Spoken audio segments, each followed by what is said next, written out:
So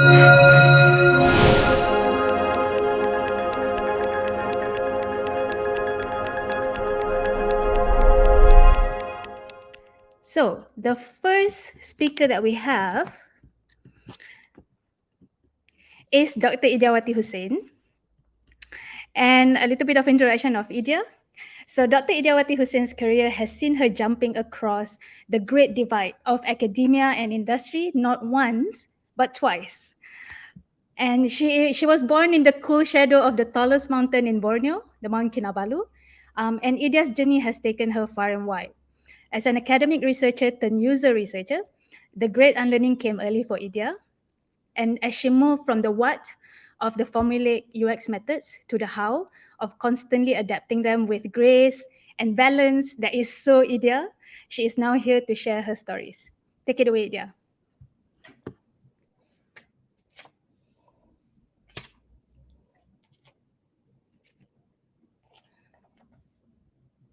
Thank you very much, Shaza, for the introduction.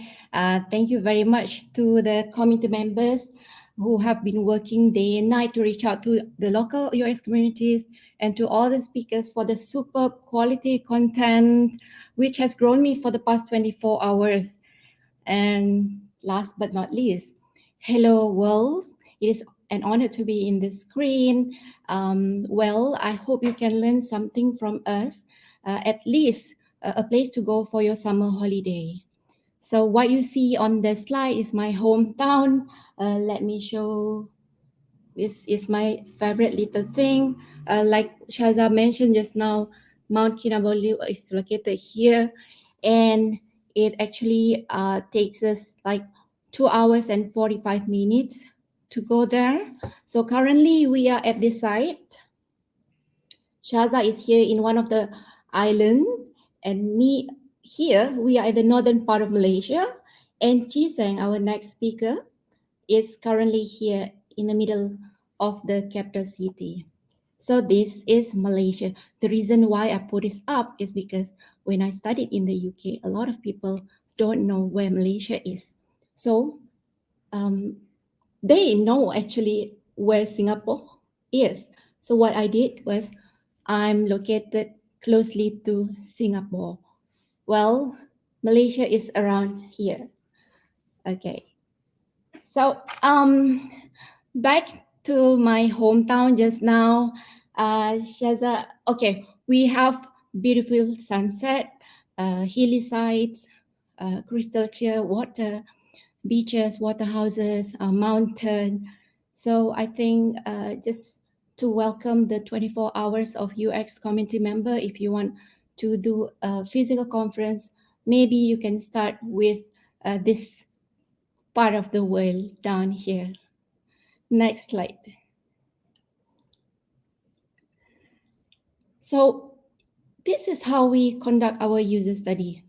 So we go to the river, this is during the study of flood detector, whereby in this situation, in this location, we cannot bring all the sophisticated technology. So what we did is to go and talk to the local communities.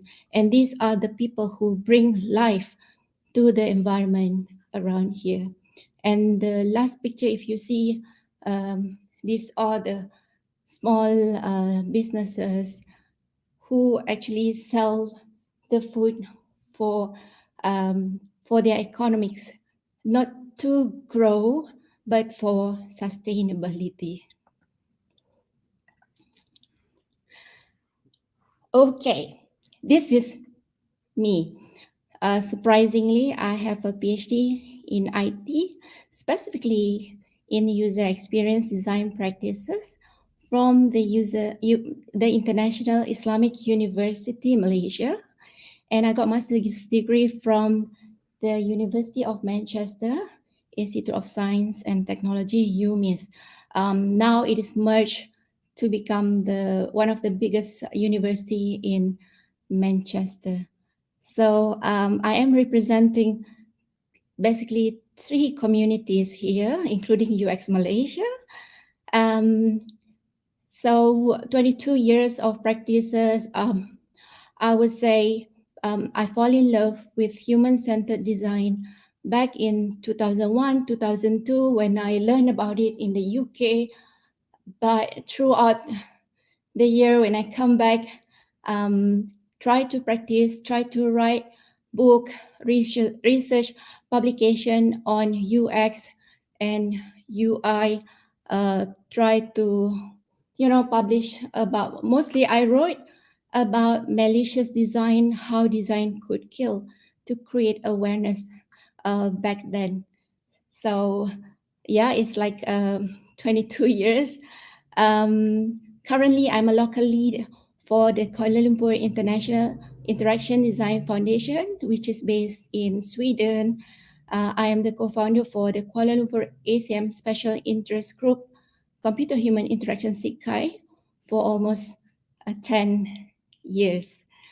So,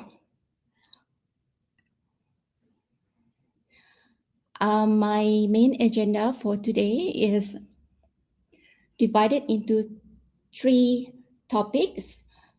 First will be my UX journey in developing country, the insights, and finally the lessons learned. Basically, the theme is about UX growth through unlearning and embracing the imperfections. So let's go to my growth first. As mentioned by Shaza just now, from academia industry and back to academia. So I divided my life journey into 4 main personas. So when I was 25 to 30, I was a job seeker. And I would say I was a very angry and frustrated user and trying to find out how to improve my current surroundings. So at the age of 31 to 35, I was a go-getter. I always challenged the status quo. I become a volunteer, especially in the UX community building. At the age of 36 to 40, I was an opportunist. So I had this entrepreneurship mindset. I work a lot with the startup ecosystem.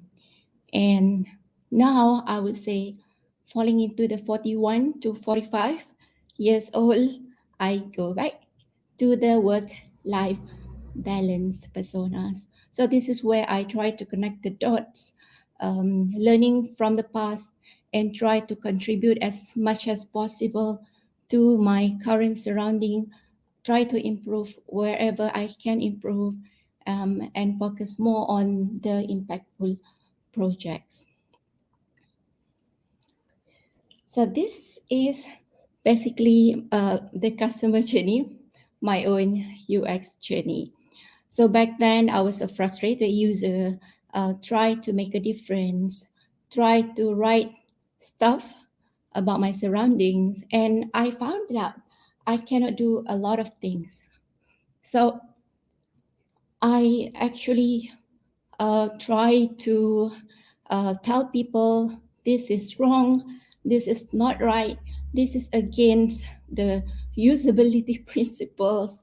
So those are the things that I started to do at the very beginning of my career. Unfortunately, people don't find my academic journals, but it is because it is located at the library. So I have to think of something. And finally, I got the idea, why not I further my study at the city of Malaysia. So that's when I go and apply to the central of Malaysia, the capital city, one of the university, and get my PhD done there. So when I did my PhD, after 2 years, so I was looking for this human-computer interaction practitioners because my title is about UX practitioners. So I was looking for UX practices, UX UI designers, HCI practices, user studies, user researchers. Back then, 2010 to 2012, I couldn't find any, not in LinkedIn, not sure whether LinkedIn was there, not in Job Street, not not in the literature. So I have to write about it. I tried to create awareness on it. When I thought like I was gonna fail my UX PhD, I was lucky because I found these people very enthusiastic people. They are not from UX background, but these are the designers, and some of them are mechanical engineers. Some of them from a totally different background. So, like we were, hey, let's meet up. We have this community meetup once a month. I think we were like 5 to 6 people at the very beginning. Then we grow to like 15 to 20 people. And then next year we had the first UX conference in Malaysia. That was like back in 2013. So having said that, with the community engagement, I managed to reach out to one of the most established research center in Malaysia and get a job there. So my intention is to embed UX to the practices in specifically the digital transformation process. So after a few years, I moved to another agency which deals a lot with the policymaker. I thought I should go there because this is an opportunity for me to get the buy-in so that people can embed the UX in the policy. Yeah. So as a top-down country, developing country, if we want to accelerate something, we need to get it on policy. So that is my idea. I thought I can do that. So I did all my best and tried to reach out to a lot of people and do a lot of initiative while I was there because I know my time is limited. I only have like 3 to 4 years before I have to go back to my hometown. So that's basically the journey. And this is the community that I owe so much. Without them, I would fail my PhD. So this is the UX Malaysia, where we were less than 20 people in 2012. And in 2013, we grow the members. And right now we have like 4,000 members in Facebook page. And on the other side, we have the academic UX community. So there are around 176 members in Facebook. And also we have the local instruction design Kuala Lumpur community. We have around 130 members and also around 21 members for the IXDF Georgetown, Penang. So the insights from this community buildings, my journey from one phases to another phases is like this bed design is everywhere. So if you see the first picture, that is actually a food tray. So well, the functions is workable, but in terms of the UI, it doesn't seem very appropriate. And the second picture is the toilet that really violating the ergonomics principles, whereby I cannot even go in there and put my legs. So it's totally unusable. And the third picture is actually a design of the car parking machine for the payment, and this really violating the usability guidelines. I cannot use it. I have to be there. I spend about 30 minutes to trying to understand how it functions. So it's everywhere. I'm not sure about your country, but lessons learned is don't try to fix everything. So we don't have to fix everything. There is a term we call as wicked design. The more you find about it, the more problem you will see, and there's no way you can solve such problems. And with that, I bring this is because my first engagement when I reach out to the industry, I try to get people as many as possible. Okay, but you have to focus only on few people. So these are the hungry people. And according to this book, The Ideal Team Player, which I actually got it from Shaza. Thank you, Shaza. So I think it's a very good book so that you know who you can work with and who those people that matters most. And again, for the technology adoption cycle, especially to us in the Southeast Asia, where UX is not really like a big words, we need to understand these life cycles and try to create personas based on these innovators, early adopters, early majorities, the late majority, and the laggards. Okay. Okay, this is one of my favorite national agenda where we connect with the citizens in order to improve the online services.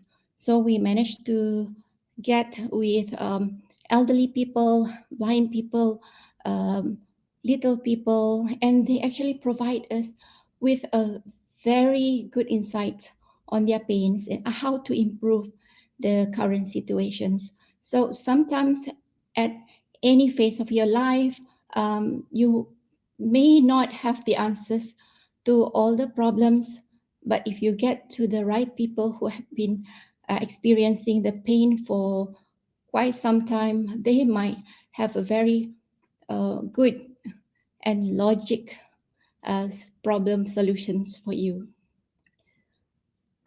So this is very very emotional program, I would say. One of the participants broke down and cried because that was the first time she felt they were included in the design processes.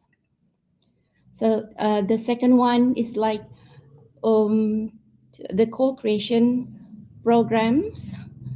This is like killing two birds with one stone, because our main objective is to get the industry and academician to work together and to get the authority, people in decision, so that they can experience the co-creation design approach. So another insight is like, do you really get the buy-ins? So you have to play by ears and try to look into the project that you are joining. For example, if the CTOs are talking about UX, the value of UX in the projects. So these are among the things that we need to embrace, because coming from a waterfall descended culture, it's very difficult for us to get to our users or the end customers. So moving on, back at the academia, this is what I've been doing. I do these design thinking classes, reach out to people who lost their jobs during pandemic. This is one of the government initiatives. I have been training 650 people for the past 1 year. This is a possible research because from these participants, I found that there are three types, categories of participants. First, okay, this is like the task for the European country to the Western country. They might ask the participant to draw something like, how do you make a bread, or how do you make tea? But in this context, I put it like, how do you make a fried rice? Nasi goreng is Malaysian word, a Malay word. So it is actually fried rice. It's a common food in Malaysia. So I found that these participants, they fall into three categories. The one who sketch the fried rice itself. The second one, those who put up like a sequence, 1, 2, 3. And finally, this is quite surprising because they are participants looking at the very broad view. If they don't have materials to build it, to make it, the ingredients, they go to the market and they sketch this. So lessons learned from this is like, the insights from this, based on our communication with the participants, they said they can use this as to see the characteristic of the potential worker, whereby the one with only fried rice is the result-oriented person, and the one with the sequence is a process-oriented, and the final one is the micro view kind of person. So they know how to put this person in the office. So that is among the things that it haven't been confirmed yet, and I hope to connect with you, to those who would like to do this research with me. So next this is the second last slide before I hand over this to my next speaker. First thing first, from the academia to industry, we have to talk about impacts. How do you cut short the time? Talk about the performance, and also usually, like when I first joined, I use a lot of jargon. For example, even the heuristics evaluation, it scares a lot of people, especially like the project managers. So try to use layman term as layman as possible. So I change it into like something like interface audit. So while you are in industry, you really have to play by ears, look into the current culture, whether it's really like waterfall process. If it is, you have to think about how do you incorporate agile in the development, and how do you make yourself as someone, the ambassador for UX. And always talk about how might we help, not something like they have to do this, they have to do that, or you lecture them. Finally, in the academia, I try to bring the growth mindset. So always do the design thinking and try to turn sympathy into empathy, and try to let the students know that it's not so much about the design skill, it is about the understanding skills. Again, bridging the gaps between industry and university, try to get the industry people to become the mentors, and to tell them that the design is interdisciplinary. It's not multidisciplinary. So try to reach out to different faculty, different verticals, and try to work with a different school of thoughts at the university level. And finally, this is my inspiration. He is the founder for Gojek, ex-founder, and currently the Minister of Education in Indonesia. So he's a anyone can steal your idea, but no one can steal your execution. With that, thank you very much.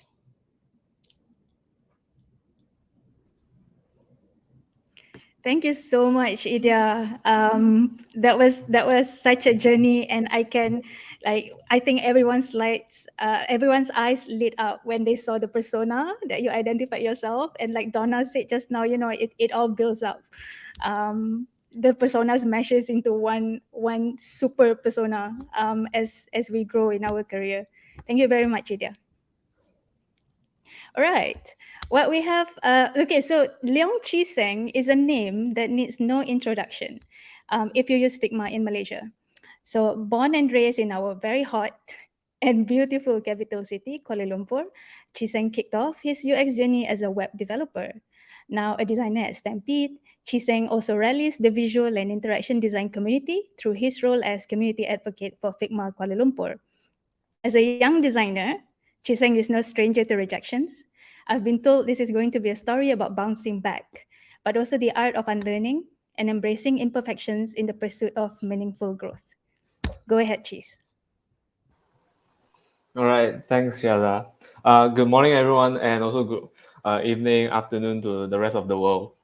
Now, what am I sharing today is actually designing with a growth mindset. Before I start, I want to actually give a little bit of introduction of myself as well. So, I'm a UI/UX designer who has been designing software experiences for the past 4 years. I think I got a little bit better in the last few years, or maybe specifically 1 year as well. And also, outside of work or outside of design, I'm actually a Marvel and Star Wars nerd. So if you want to talk more about these two stuff, I'm more than welcome. Now, before I dive into the mindsets a designer should have to grow, I want to actually differentiate the term itself. So a lot of times we heard about growth design, especially recently as well. So there is actually a very clear difference between a growth mindset and also growth design. They're actually very different. For growth mindset is actually towards the person themselves. So the person having a mindset to continuously grow. And the second one for growth design, it's actually not about the person. It's actually more about the organization itself. So the organization to craft meaningful experiences at scale so that organization can exceed its business goals while delighting their customers. So to grow the company with better user experience. So that's actually growth design. It's very different. Well, my focus today is actually the mindset of growing. Now, here we move into the 3 important mindsets to grow as a designer. Just only 3, nothing more, nothing less. Now, first one is having a strong curiosity. I'll dive into all those 3 each deep later. Second one is actually being open to collaboration. And lastly, the third one is actually letting go of being perfect. So embracing the beauty of imperfection. Now let's dive into the first one, having a strong curiosity. All right, so having a strong curiosity actually develops your empathy as well, because often we hear that we actually need to have empathy to be a good designer. But what a lot of people don't tell us about that is that how do we actually train ourselves to have empathy in the first place? You can't have empathy for strangers randomly at the moment. Empathy needs to be developed. So that's the question. But how can you empathize without knowing a person? So you need to start from somewhere instead of starting from empathy itself. So to me, in order to empathize, you actually need to be curious of a problem. So for a problem, you have to be curious. And when you are curious, you actually start to experience the problem itself by any means. So in this case, you actually experience the problem by being the user itself, the user you're trying to solve, not in terms of usability testing or user interview, but actually trying what they're actually experiencing. And that is a moment where you actually start to empathize with your user, because right now you become the user itself. Now, what actually reveals when you're actually experiencing the problem or putting yourself in the user's shoes in literally? The first thing is actually that when you're actually experiencing it, the problem itself, you start to ask a lot of questions, especially whys. Why do I need to do this? Why do I have to complete this process in order for me to achieve a certain goal? So while you're experiencing it, you have start to ask a lot of questions yourself, which a normal users might not tend to actually ask usually. And this also reviews items to validate, because you have so much questions, you wanted to know whether this particular user you're solving for is actually having the same problem with another similar user as well. So you have questions that you want to validate later on. And interestingly enough, while you're actually doing it, you actually review opportunities as well. Besides questions that you have, you also find out opportunities to improve. This is something that normal users weren't aware of, because they are so used to the current process, they are just comfortable with it indirectly. So you yourself as a designer has that strong curiosity to actually find out more, dig more, and at the same time review opportunities that can be improved. Now, for me personally, a few years ago, I actually left my first job as a designer, and I have nothing. I have actually the next job. I didn't plan anything. So, and I needed to get a job fast because I'm also quite broke at the time. To me, I submitted a few applications and I got rejected. So, and I thought to myself, how can I actually uh, get into interviews much more easily? I actually have to have a strong case study or a portfolio. At that time, I don't really have one. And that brings me to actually a trigger, a very easy trigger. I was actually looking for problems, but this problem is actually not like a very interesting problem. It's not a problem that is specific. It's a problem that a lot of people is experiencing currently. And that time, around 3 years ago, the problem was actually using the McDonald's kiosk system. So I did the same thing for McDonald's kiosk system. I was confused and also frustrated with how to use their system. And that point, I think maybe this is a chance I actually can write about a US case study for this one. So one day, I went to the McDonald's with my family members, and I didn't use it myself. I let my father and brother use it, as shown in the slides here. So they're using it. I just observed at the back. I actually noticed a few pain points as well. Now, at the same time, I marked down the pain points myself, observing them, and I also did another checking in another branch, just so to validate. So here, the third picture is showing a person asking for assistance, actually from the employees of McDonald's. So I was wondering why McDonald's invest such systems, and at the end of the day, you will still need to ask a lot of manual assistance here. So that was my questions. I actually had a lot of questions that time. I was curious, and then I found a lot more questions there. So different people from different parts of the city, they actually all face the same problems, having to call for manual assistance from the McDonald's employees. So this actually triggers me. And what reveals to me is that I just summarize the points here, is that the food selection was actually one of the pain points. That time, unavailable food isn't actually hidden, so people will just select it, but then when they're actually pressing the button, there's actually nothing comes in. Second is, it does not actually afford scroll down to view more. Normally, when you want to actually have users to scroll down and view more, you review a little bit of what's beneath. That time, the interface wasn't doing that. So a lot of people who aren't really familiar with scrolling interactions on like a big screen, vertical big screen, they wouldn't actually felt that was natural to scroll down if they can't see more. Another thing is inconsistent numbering, where the receipt number and the number shown on the signage is very much different.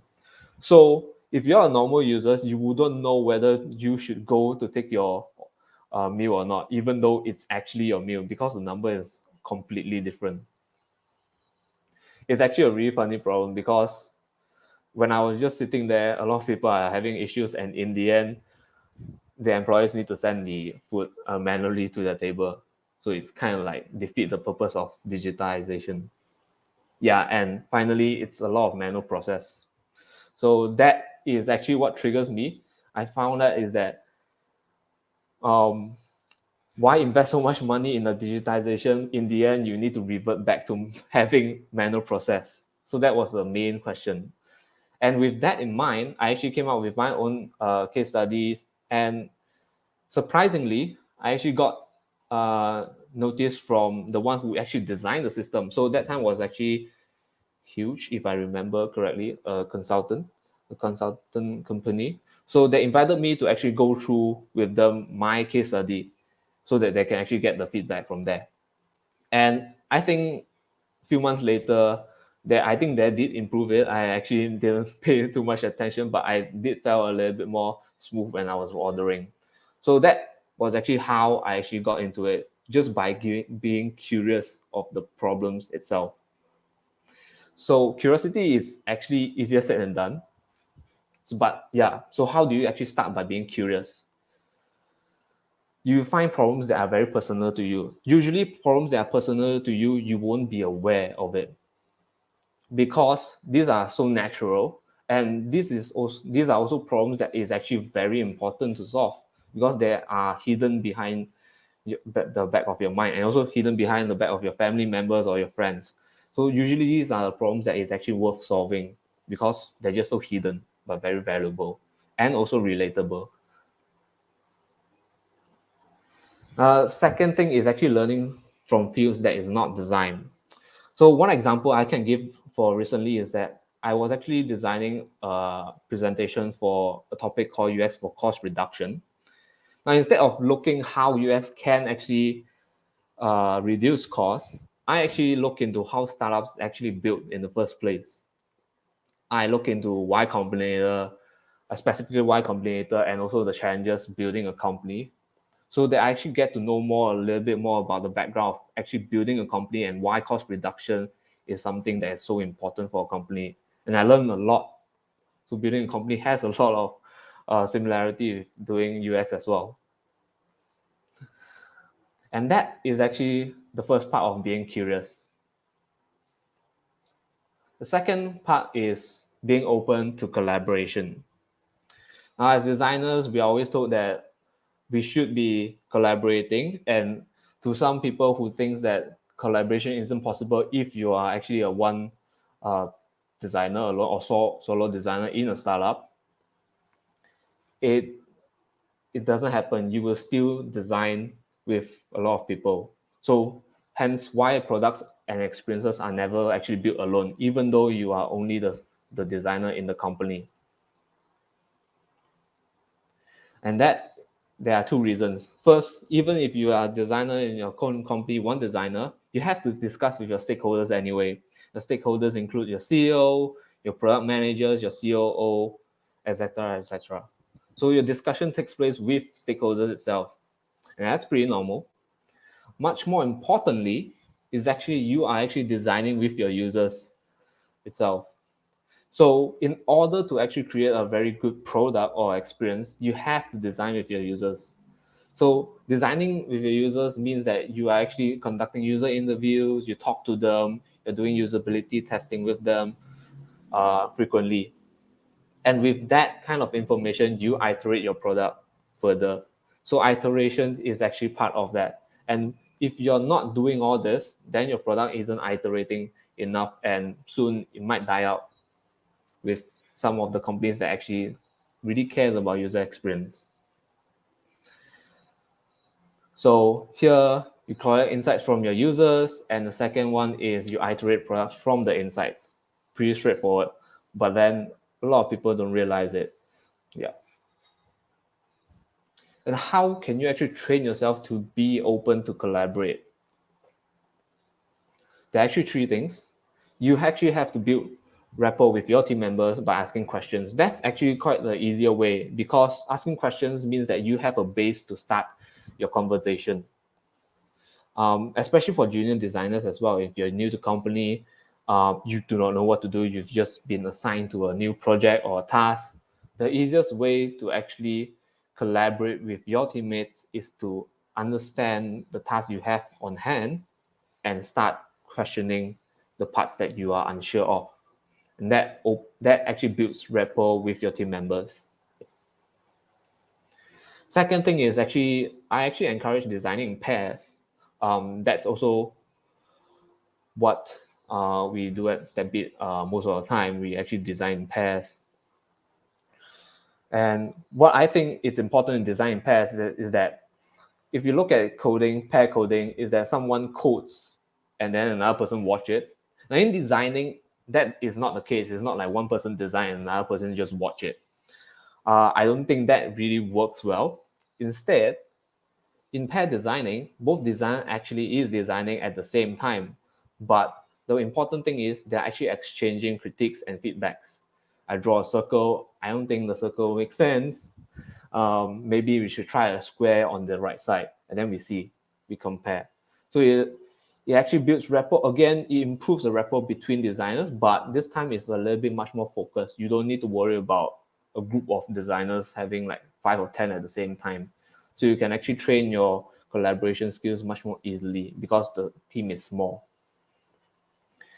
And the third one, the last one, is actually encourage internal reviews and also take down notes on feedback. So this is very important. Internal reviews is actually very usual. Now, what people don't usually do is that while you're actually doing internal reviews, people need to write down stuff. And that is actually a very important thing to do. If you collaborate with someone, you listen to someone's feedback and opinions, and if you do not take down notes, you will forget it. And that someone who said the same thing will forget it as well. And that actually destroys the purpose of collaboration in the first place. You're not completing the entire journey. So you get like half of it. So I do encourage you to take down notes on feedback during internal reviews. How we do it is that we actually take down comments on our Figma. When we show in prototype mode, the designer who actually designed a particular feature or the screen will actually note down the notes itself. And at the same time, you don't have to be quick. It's not note taking. So if you are unsure about the person's explanation, you can always stop them and then tell them to recap. That's really good as well. So don't be afraid to actually stop the person who is explaining and tell them to recap a little bit. Now that's actually for the 2 points. Lastly is actually letting go of being perfect. Now letting go of being perfect by embracing unlearning and relearning. I'll talk a little bit more about that. Why is that the case? Being perfect isn't actually a problem, but there is actually a price to pay, and it's kind of heavy as well, especially on the mental level. Now, results of being a perfectionist. You feel extremely bad when you do fail. And most of the time, failing is very often. And if you're a perfectionist mindset in the first place and you fail often, you feel bad quite often. So that's really bad for your mental health. And mental health eventually will affect your physical health. Another important result is that you actually shut yourself out of other ideas. So when you're so perfecting a particular knowledge or skill sets, you limit your focal point to the things that you're currently doing and do not really look up to other ideas. That's pretty dangerous because as designers, we are trained to be actually creative, not perfectionists. And in order to be creative, you need a lot of different ideas besides design. And that is actually very important to not feeling perfect. Now, how do you do that? Yeah, this is actually especially true when you're utilizing techniques and processes, not tools, but techniques and processes like UX processes, UX architecture, how you actually solve problems with solution. Imagine this visualization. You have a process on a technique you're familiar with. You have your X. And then you approach problem A with your X. It solves it. Green color, no problem. And then for a second problem A, slightly different problem, you're using the same solution, no problem at all. Now, when you reach the third problem C, this X doesn't actually work anymore. Now, this is the time where you panic and cry. However, in a relearning and unlearning mindset, you will need to change. So problem C cannot be solved by your X. What you need to do is to upgrade. Now, improved version of the technique. Not saying that you need to change the entire technique, but you need to be open to improve it. Changing technique isn't always the deal, but if you can actually find ways to improve your current technique, that's actually quite good. And how do you overcome being a perfectionist? How do you overcome it? And also, in order to overcome it, I actually illustrate the process of learning to identify items that are missing while you're actually trying to learn something. And with that illustration looks like this. Not really clear yet. Let me add a little bit of Y and X axis. Now it feels a little bit familiar to you. Confidence on the Y axis, experience on the X axis. And this is actually a visualization. Normally refers to Dunning-Kruger effect. Now, this curve itself, this illustration or this visualization is actually much more used to explain Dunning-Kruger effect, a cognitive bias which people wrongly overestimate their knowledge or ability in a very specific area. Yeah. Now, I'm not going to talk about the first thing first. I'm going to dive directly into the valley of despair. Let's say you have a new certain skill or a certain project itself. Now, you technically start from the bottom. So you actually already arrive in the valley of despair in real life. You don't actually start from Mount Stupid. So in this valley of despair, you would feel something like this. You either become Helmo or you meet Helmo itself. So this is Helmo, who lives in the valley of despair. And this is also where you feel very depressed, anxious, and all sorts of negative feelings because you know nothing right now. And the good thing is, you are aware of you are aware about knowing nothing. Now, how I wanted to actually re-visualize it is that instead of valley of despair, I actually wanted to add another thing. So I add another thing. I'm trying to be smart here. I add a bucket. So I add a bucket called the bucket of knowledge. And here, it helps you to not feel depressed, only feel depressed, but actually helps you to visualize what needs to be done in order to get out of valley of despair. It's just a simple visualization in your mind that, okay, right now I'm in the valley, I'm struggling.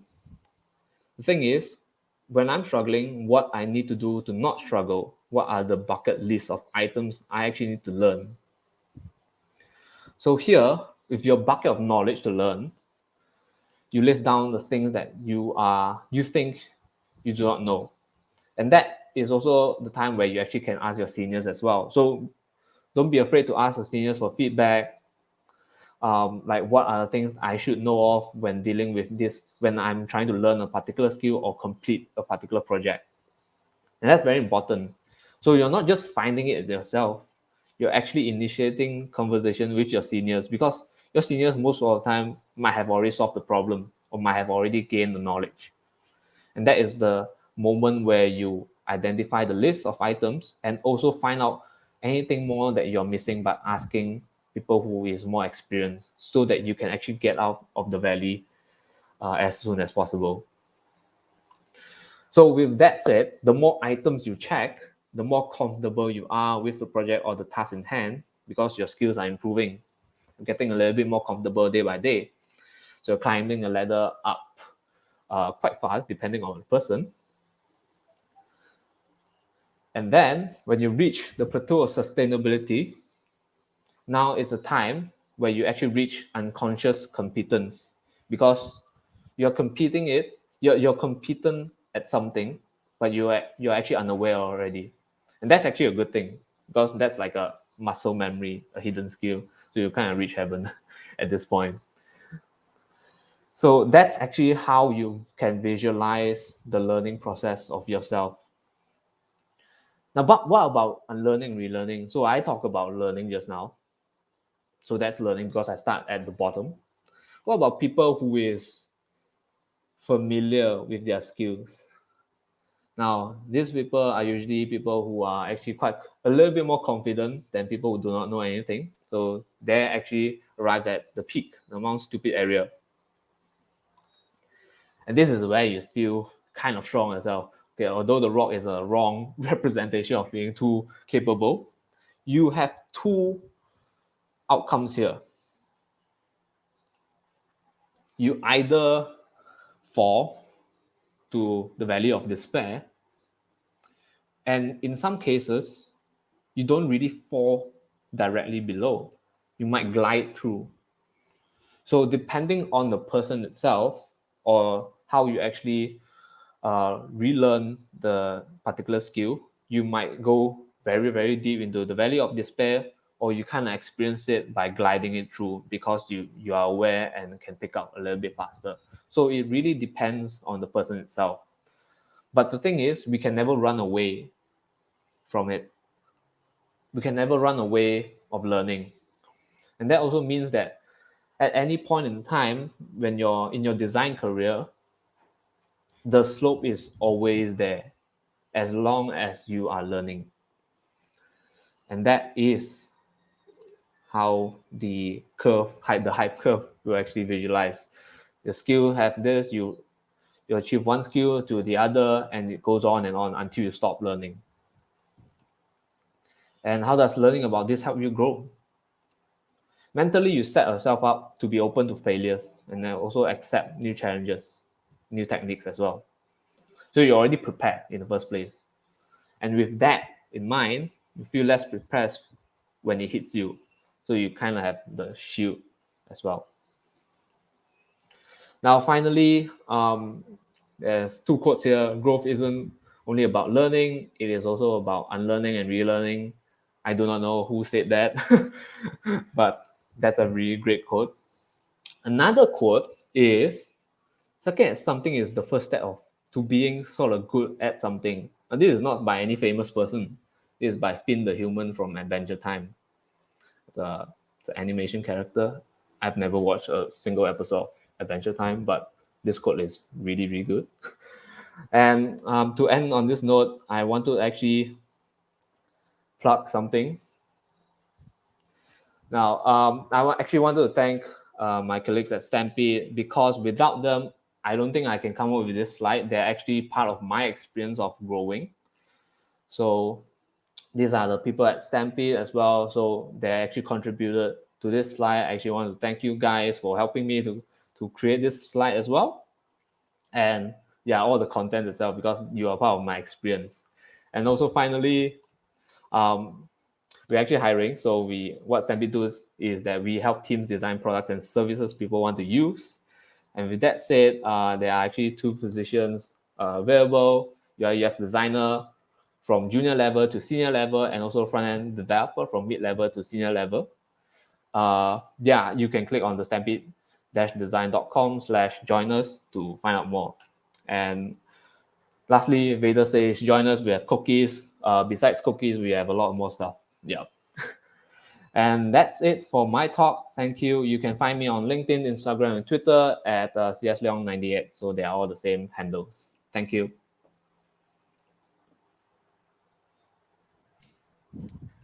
Awesome stuff. Thank you very much, Idyawati and Chee.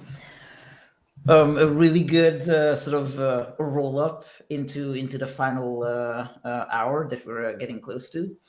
So for all of those who are clapping in the chat and maybe writing their Q&A, So there are two options for you now.